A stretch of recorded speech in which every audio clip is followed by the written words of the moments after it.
Jemima Goldsmith. Khan, should I add a Khan with it? It's on your Well, handle.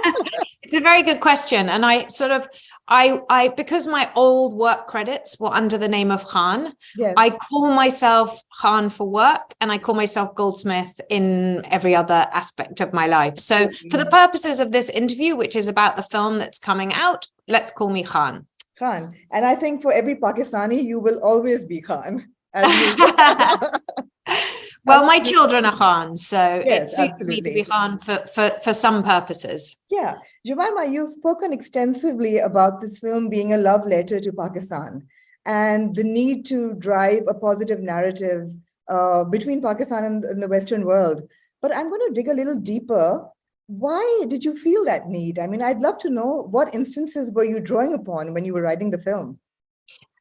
Do you mean instances where I have felt that Pakistan has been negatively portrayed? No, instances that you experienced when you lived in Pakistan, that you carried 20 years with you.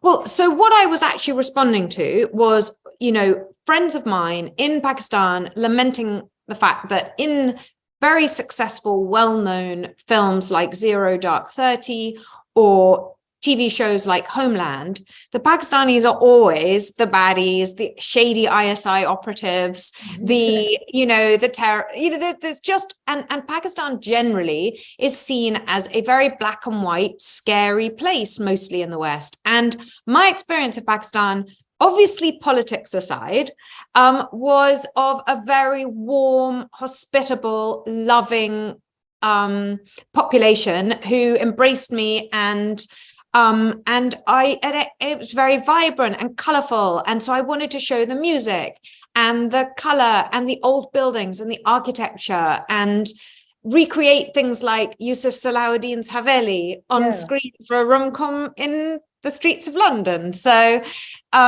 it was really that motivation, because I feel as though we've all seen the bad stuff. We've all seen the darker narrative, particularly in news stories and on our screens. And I wanted just to show a different side. So how have your friends responded to it? I mean, they must have seen it by now. Pakistani friends? Yeah, no, your British friends. Oh, British friends. Well, I've got really nice friends, so they're all going to be nice about it. Everyone's been really friendly and nice, and supportive and enthusiastic. But the main thing that has touched my heart so much is to what extent British Pakistanis have shown up for our film. So far, we did an exit poll. I don't know if I'm even allowed to say this, but we did an exit poll outside cinemas, and 60% of our audience has identified as South Asian in the UK. Cinemas in the UK, across everywhere, Birmingham, Manchester, the diverse areas, but also Chelsea. I mean, they looked at all the cinemas.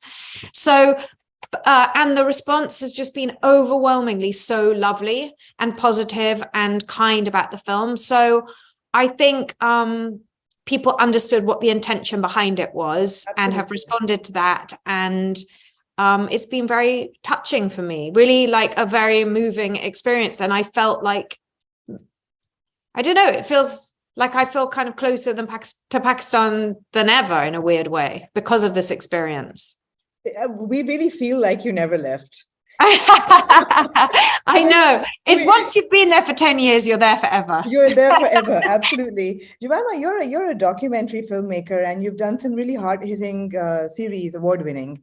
Why did you choose this genre? I mean, because people would regard it as a chick flick, rom-com. It is, at the end of the day, fluff, which we love. But will it get the impact that you're hoping for? I mean, listen, if you want,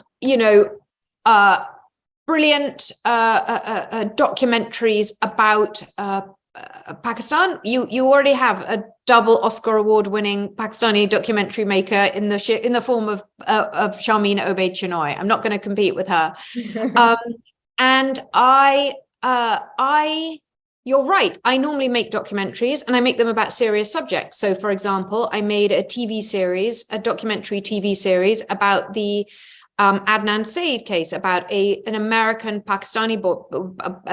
boy with Pakistani heritage who was jailed for life for supposedly, allegedly killing his high school sweetheart, ex-girlfriend, and was put in jail largely because of Islamophobia, because a white American specialist said in the trial, or so-called specialist, said in the trial, oh, Muslims do honor killings. And so on that basis, with no DNA or any other evidence, he was put away for life. And he's only just got freed, partly as a result of the evidence that came out in our documentary series. And so I understand the importance of documentaries, and that's why I make them. Yeah. But I also think that making a film like this one, where you want to provide a different view of a country, sometimes you need to do it with a lighter touch. So I felt that you could get things across with humor, possibly more effectively than banging people over the heads with it. And Freud said, a joke is just the truth with a smile. And I felt I wanted to do this story with a smile. Yeah, we're very happy with that choice, actually. And we expect other films coming out drawing from your experience in Pakistan, a biopic perhaps? Sometimes. Oh my God. Can you imagine if I did a biopic? Well, I'm going to take the liberty of asking you that if you ever did think of a biopic, who would you want cast as yourself and as Imran Khan? Oh my God. No, I don't think I would do a biopic. I think that it's so difficult because you have to think about how other people will react. And it had to come out of my head as a fictional story. But obviously it's drawn very much from my experiences in real life. And some of the characters are based on people in real life, and the stories and the anecdotes. And I've even stolen some of the lines that I heard in real life. So it is real in that sense. But no, I don't know who I would get to play me. I wouldn't want to be that presumptuous.